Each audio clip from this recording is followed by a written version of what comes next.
Today is Thursday, March 10, 2022. I'm Pastor Michael, and this is Wilderness Wanderings.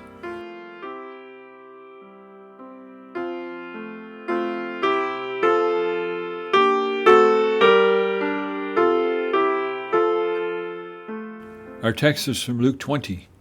Jesus replied, "The people of this age marry and are given in marriage, but those who are considered worthy of taking part in the age to come and in the resurrection from the dead will neither marry nor be given in marriage, and they can no longer die, for they are like the angels.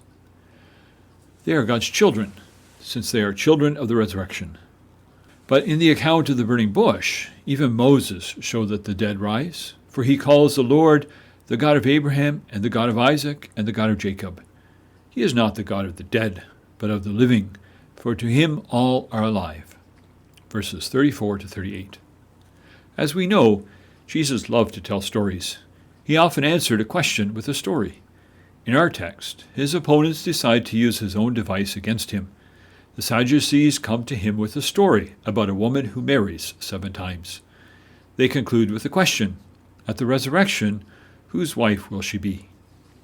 The Jewish leadership of the day was broken roughly into 2 parties, the Pharisees and the Sadducees. One of the differences between the 2 groups concerned their belief in the afterlife. The Sadducees did not believe in the resurrection. Thus, their question is not honest.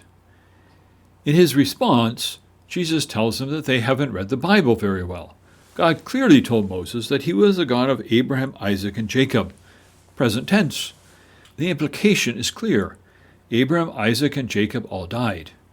But if God was their God some 400 plus years after their deaths, then there must be life after death.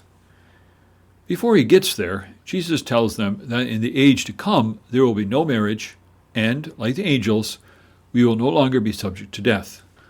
Honestly, I don't like the sound of that first part. I like being married. Recently, as many of you know, Helene and I became grandparents. Does the lack of marriage mean that no more children will be born? No grandchildren? Not a fan of that either. One of my colleagues once quipped that Jesus might have said this tongue-in-cheek. After all, the Sadducees were trying to trick him. I haven't found anyone else who takes his position, so we should probably not travel that road too far. It is worth noting that the Bible gives very little detail about life after death. In fact, this is one of the rare passages that gives a glimpse, and since there is trickery at stake, we ought not to press it for information it doesn't give. But it does suggest that maybe we put too much stock in marriage. It is not the only way to live a fulfilling life that glorifies God. In 1 Corinthians 7, Paul highly recommends staying single. What ought we to take from this passage? First and most clearly, there is life after physical death. This is comfort for all who have lost loved ones in the Lord. Jesus rarely engaged in the scholarly debates of his time, but here he does. The Sadducees are plainly wrong. There is life after death. To God, all are alive. Regarding the resurrection, Jesus hints that life will be different. We do not just go to heaven when we are raised from the dead.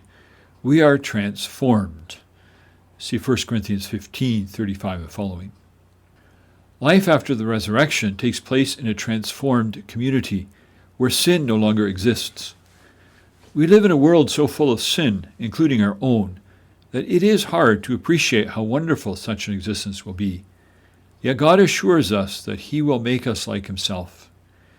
It is not just where we are going that makes the hope so great, but who we will be when we get there.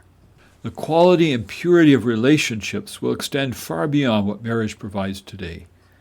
Sin will no longer cloud our relationships, and the quality of personal interaction will be directed fully by the presence of God.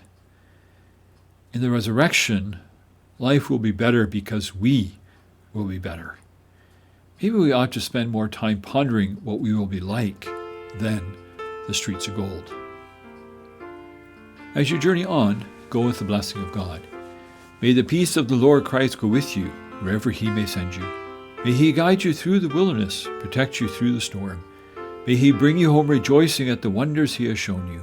May he bring you home rejoicing once again to our doors.